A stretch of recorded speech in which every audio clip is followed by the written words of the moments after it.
안녕하세요. 저는 서울과학기술대학교 권영재 교수님 연구실에서 레독스 플로우 배터리를 주제로 연구를 진행하고 있는 박준호 연구원이라고 합니다. 제가 오늘 발표드릴 내용은 키논과 바나듐 기반의 레독스 플로우 배터리에 대해서 설명을 드릴 건데요.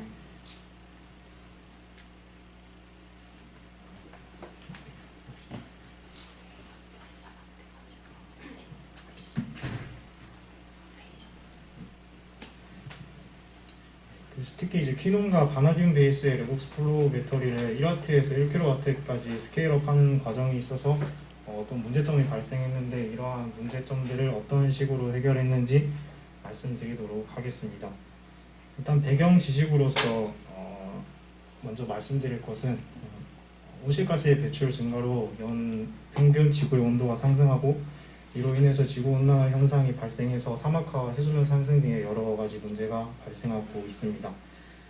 따라서 이러한 문제를 해결하기 위해서 신재생 에너지를 사용하는 발전원이 많은 주목을 받고 있는데 이러한 신재생 에너지원은 청정한 에너지인 동시에 무한한 발전량을 가지고 있는 장점이 있지만 그것에 대한 단점으로는 시간에 따라서 발전량이 많이 편차가 생기고 또 예측하기 힘들다는 단점이 있습니다. 따라서 이러한 문제를 해결하기 위해서 에너지 저장 시스템에 대한 연구가 필수적으로 이루어져야 하는데 그 중에 하나의 레독스 플로우 배터리의 원리에 대해서 잠깐 설명드리자면 레독스 플로우 배터리는 기본적으로 전기 에너지를 저장하고 있는 물질을 액체 상태의 탱크에 이제 저장하게 됩니다. 그래서 이제 펌프를 돌려서 탱크에 저장되어 있는 액체 상태의 활물질을 전극에 흘려보내주고 이때 네거티브에 있는 물질은 충전을 하면서 환원이 되고 또 포지티브에 있는 물질은 다시 방전을 하면서 산화를 하게 됩니다. 방전 과정 중에는 이렇게 역반응의 과정이 일어나게 되고 이제 활물질 사이에는 이 두 활물질의 크로스오버를 막기 위한 멤브레인으로 구성되어 있습니다. 특히 레독스 플로우 배터리에서 가장 많이 연구되어 있는 배터리의 한 형태가 바나듐을 사용한 레독스 플로우 배터리인데 그것에 대한 장점으로는 양쪽에 같은 바나듐 물질을 사용하기 때문에 장수명의 특징을 가진다는 장점이 있고요. 하지만 이것에 대한 단점으로는 활물질로 사용하는 바나듐의 가격이 매우 변동성이 심하고 상대적으로 비싸다는 단점이 있습니다. 또한 바나듐 레독스 플로우 배터리는 강산에서 작동하는데 이러한 강산을 사용하기 때문에 내화학성이 강한 나피온 멤브레인을 사용해야 된다는 단점 때문에 경제적인 경쟁력이 떨어진다는 단점이 있습니다.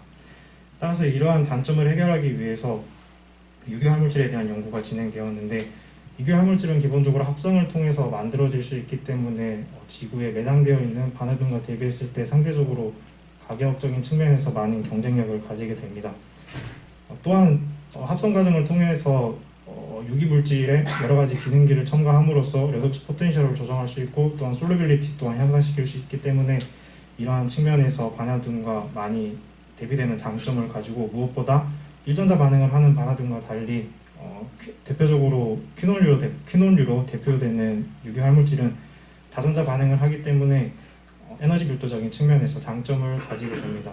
특히 저는 이번 연구에서 벤젠링 3개로 연결된 안트라퀴논을 기존의 바나듐 레독스 플로우 배터리와 좀 연관시켜서 1W에서 1kW까지 스케일업 작업을 진행했는데 네거티브에는 이제 안트라퀴논을 사용하고 포지티브에는 바나듐을 사용한 상태에서 CV를 통해서 OCV를 조사한 결과 올 바나듐 레독스 플로우 배터리와 비슷한 전압을 얻었고 이를 통해서 스케일업을 좀 진행하게 되었습니다. 하지만 기본적으로 산성 환경에서 작동하는 시스템이기 때문에 나피온 멤브레인을 사용하기 불가피했고 이러한 나피온 멤브레인을 사용하게 되면은 양쪽에 다른 물질을 사용하기 때문에 바나듐의 크로스오버가 발생하게 됩니다. 그래서 이러한 스케일업을 하는 데 있어서 나피온 멤브레인을 사용하게 되고 또 바나듐의 크로스오버라는 문제를 해결해야 됐었고 또 무엇보다 스케일업을 하는 데 있어서 단셀 1W로 대표되는 단셀과 1kW로 대표되는 스택적인 부분에서 지오메트리 시뮬레티가 좀 많이 달라서 이 부분에 대한 고민도 좀 진행했습니다. 구체적으로 내용을 말씀드리자면 싱글셀에서의 반응 면적과 부피, 그 다음에 스택에서의 반응 면적과 부피 비를 조사한 결과 좀 다른 것을 알 수 있는데 제가 이 값에 주목한 이유는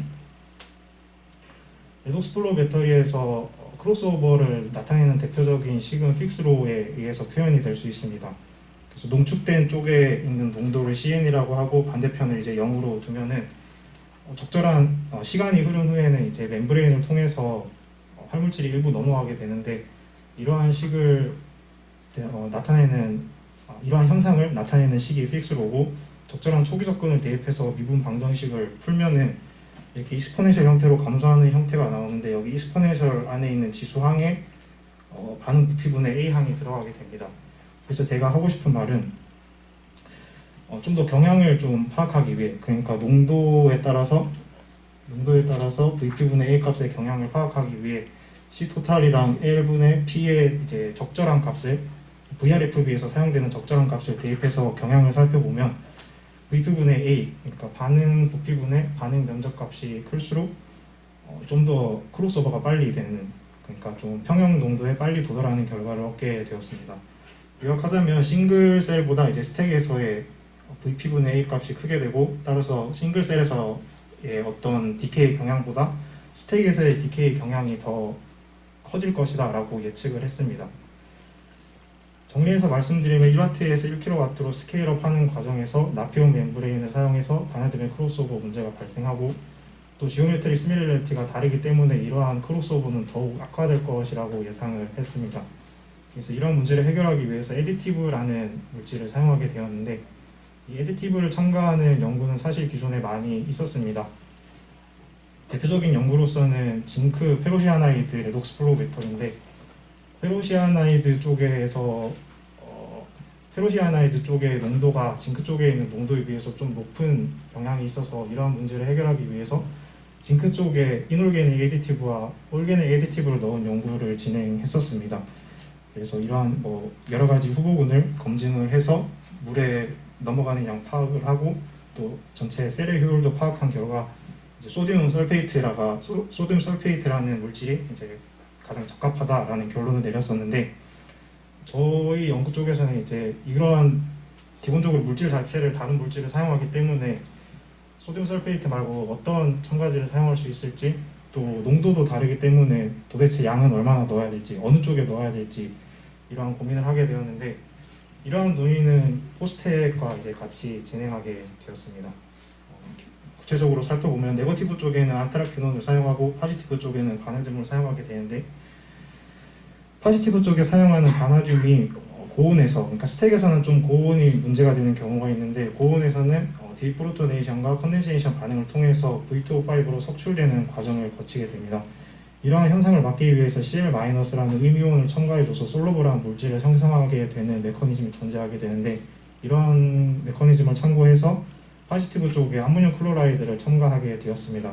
이렇게 되면은 이제 네거티브와 파지티브 사이에서의 삼투압, 좀 이온 밸런스가 맞지 않기 때문에 결국 네거티브 쪽에 파지티브를 넣어줘야 한다는 결론이 나오고 그렇다면 이제 어느 물질을 넣어줄까냐가 문제인데 기본적으로 안트라퀴논과 전기화학적으로는 반응하지 않고 그냥 그 이놀게닉 상태로 존재할 수 있는 여러 가지 후보군들 중에서 몇 가지를 추려서 이제 인터랙션 에너지를 계산해 보았습니다.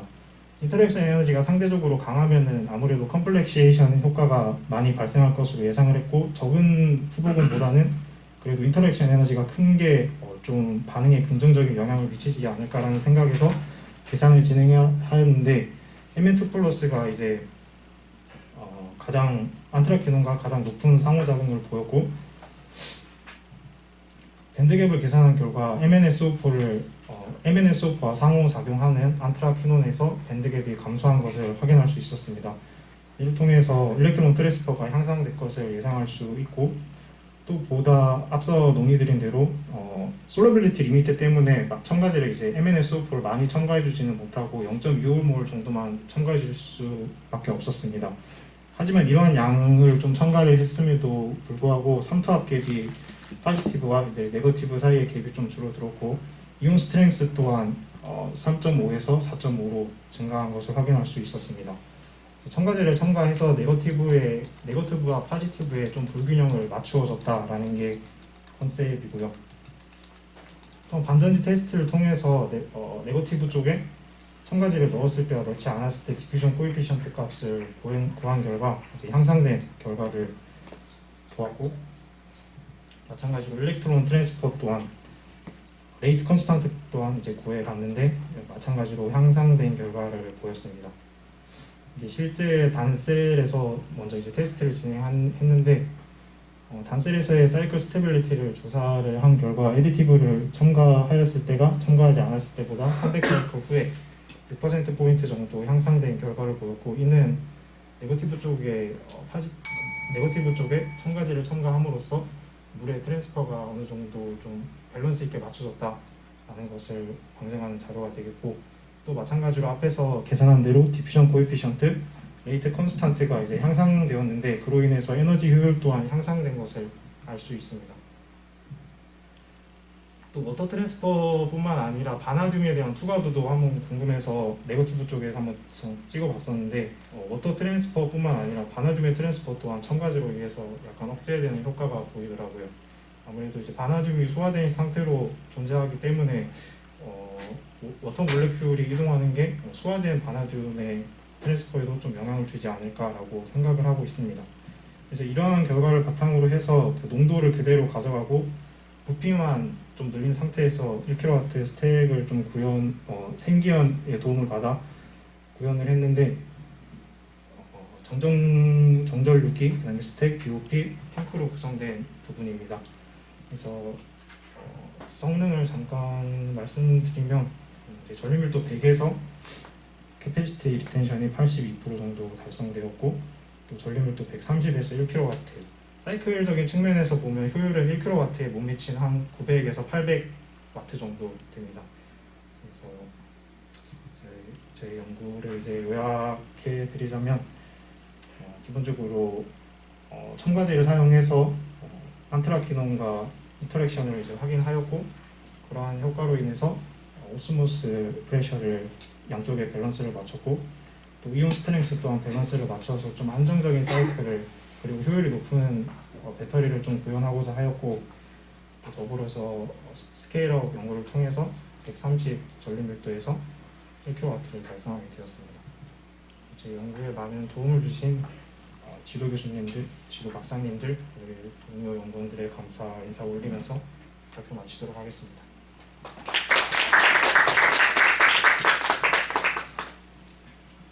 질문이 있으신 분은 거쳐하고 질문해 주시기 바랍니다.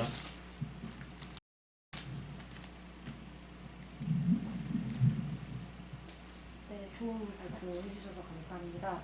제가 전공이 배터리는 아니라 촉매인데 네. 이제 제가 스케일업을 한번 했던 적이 있었거든요. 네.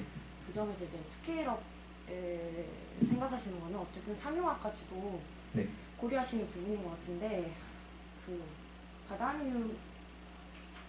바나듐을 대체해가지고 안트라키논을 사용하신 거잖아요. 네. 그게 이제 궁극적으로 비용 감소를 위한 건데, 네. 오히려 안트라키논을 사용해서 스케일업을 하는 과정에서 네. 다양한 문제가 발생하고 그를 해결하기 위해 이제 추가되는 그런 어떻게 보면 공정이 더 발생하는 거잖아요. 네. 그럼 이로 인해 오히려 비용이 더 증가하는 네. 양상을 띨 수도 있을 것 같은데, 혹시 그런 경제적인 관점에서 보았을 때 어떠한 의견을 가지고 계시는지 궁금합니다. 네. 말씀드리자면 일단 바나듐 레독스 플로 배터리가 액티베이션 과정이라는 과정이 필요하게 됩니다.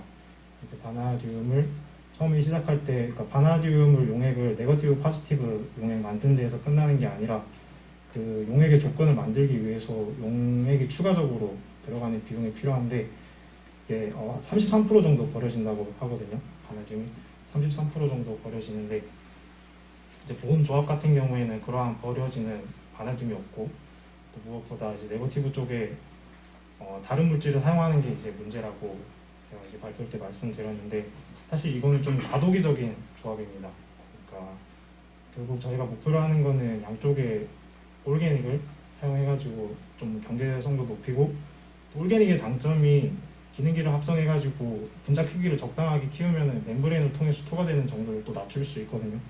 바나듐 같은 경우에는 이게 그냥 단원자로 존재하다 보니까 투과도가 많이 높은데, 올게닉은 합성을 통해서 좀 사이즈를 키울 수 있어서 투과도 문제도 낮출 수 있고, 또 이제 그런 식으로 접근하면은 이게 좀 가독의적인 연구다 보니까 이제 파지티브 쪽에 바나듐을 사용했는데 그거를 대체할 뭔가 산성 환경에서의 보다 적당한 물질이 나와야 된다고 생각합니다. 감사합니다. 혹시 질문이 있으신 분이 있으면 하나만 더 받도록 하겠습니다. 하나만 더 여쭤봐도 될까요? 예. 네. 예. 혹시 퀴논류에서 안트라퀴논을 사용하신 특별한 이유가 있나요? 퀴논류도 그냥 펑셔널기 중에 하나인데 그러한 그 유기물이 굉장히 많잖아요. 네. 예. 그 혹시 사용하신 특별한 이유가 있으면 좀 알려주시면 좋을 것 같습니다. 일단 저희가 수계 배터리다 보니까 수계는 아무래도 염기성, 중성, 아니면 산성으로 나뉘게 되는데 중성에서는 저희가 이제 1kW를 달성해야 되는 과제였습니다. 그래서 좀 높은 전류 밀도에서 좀 안정적인 사이클을 요구하게 됐었는데 중성전해질에서 사용하게 되면은 이게 좀 염기성이나 산성에 비해서 컨덕티비티가 좀 낮다 보니까 저항도 많이 걸리고 전류 밀도도 많이 늦을 것 같아서 중성에서 사용하는 후보군은 좀 배제를 하였고 또 염기성도 마찬가지로 기존에 저희가 연구하던 조합이 있었지만 아직 좀 스케일업 단계는 아닌 것 같다라고 판단을 해서 좀 산성에서 쓸 수 있는 게 뭐가 있을까 하다 보니까 그 안트라퀴논으로 좀 실험적인 건가요? 네. 알겠습니다. 답변 감사드립니다. 시간 관계상 질문은 더 이상 받지 않고 발표 마무리하도록 하겠습니다.